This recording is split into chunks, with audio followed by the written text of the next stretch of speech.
Aaron Burnett Out Front, weeknights at 7, only on CNN. At this remote desert testing ground, experts from New Mexico Tech replicate and explode bombs used by terrorists. On this day, there's a sense of urgency. After Boston, what are you worried about? Could this be the future of domestic terrorism? Well, you're always worried about copycats. Are more and more people going to be using this? This is a pressure cooker bomb, similar to the bombs in Boston, and we're about to set it off. Eric, going to do the countdown? In the wrong hands, we already know how deadly this bomb can be, and we're not taking any chances. For safety reasons, we've had to retreat to this mountaintop here. We are now over a quarter of a mile away from where we left that pressure cooker. But that's still not far enough to avoid flying shrapnel. So we're watching from inside a bunker. 5, 4, 3, 2, 1. Wow. That white smoke looks just like what we saw in Boston. Yep. I could feel it all the way up here. Oh, yeah. That shockwave will travel all the way. But down below is the real shock. At this point, we're looking for fragments. One bomb turned into thousands of weapons, scattered more than 100 yards. This was part of the pressure cooker, now mangled and razor sharp. No wonder so many people got hurt.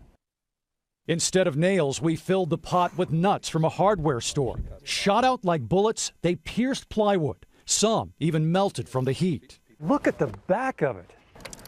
How fast were these things moving when they went out of there? They can travel 1,000, 2,000 feet a second. A second? That's faster than sound. Right. They'll move faster than the speed of sound. These things will actually get in front of the shock wave and hit you before the pressure wave does. You're hit before you even hear it. That's right. Here's what the blast looks like using a high-speed camera. An intense ball of fire, less than 20 feet across. But watch the white rings on the desert floor. That's the shock wave. Engineers studying this blast say there's a lesson in here for first responders. Let's say I'm a first responder. What do I need to be aware of when I come up on a scene like this? Well, there's a lot of shrapnel around. It's very hot. It's very sharp. You could easily cut yourself. There could be unexploded ordnance, parts of the bomb that are still left over that didn't explode when it was supposed to explode. That could go off at any time. But for potential bystanders out of this demonstration, there are only words of caution. By the time you hear the boom, you could already be hit. Awareness of your surroundings could be the only defense. David joins me now. David, that is just incredible to actually watch that and watch the shock waves and that you felt it a quarter mile away. I mean, it just gives me a whole new appreciation for what people felt at such distance. You're talking about, how easy it is for people to make these bombs, in a pressure cooker. What surprised you the most about what you saw? Well, we commissioned the experts at New Mexico Tech to do this demonstration for us. What surprised me, less than $100 worth of material and access to the internet, and you can build one of these bombs. They're crude. They are very difficult to police. But what we're seeing, based on the test that we had there, was how fast the material flies out once that gunpowder or whatever explosive material is being used actually blows up. You heard him say that material was flying out at faster than the speed of sound. So you could literally be hit and hurt before you even hear the bomb go off.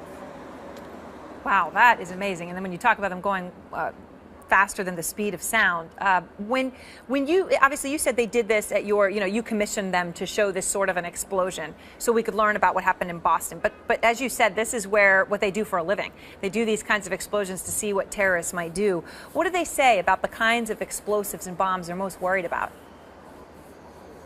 Well, in this case, what they were looking at with this pressure cooker bomb that they set off there, they were able to do this in a controlled setting so they could get a real idea of the physics behind it, to be able to look at the blast patterns and how to protect first responders when they first get out there on the scene, so they know what to look for in terms of residue, in terms of explosive material that may not have gone off. There's a lot of things that can still hurt them when they first get to the scene, other than the bomb itself that's just gone off.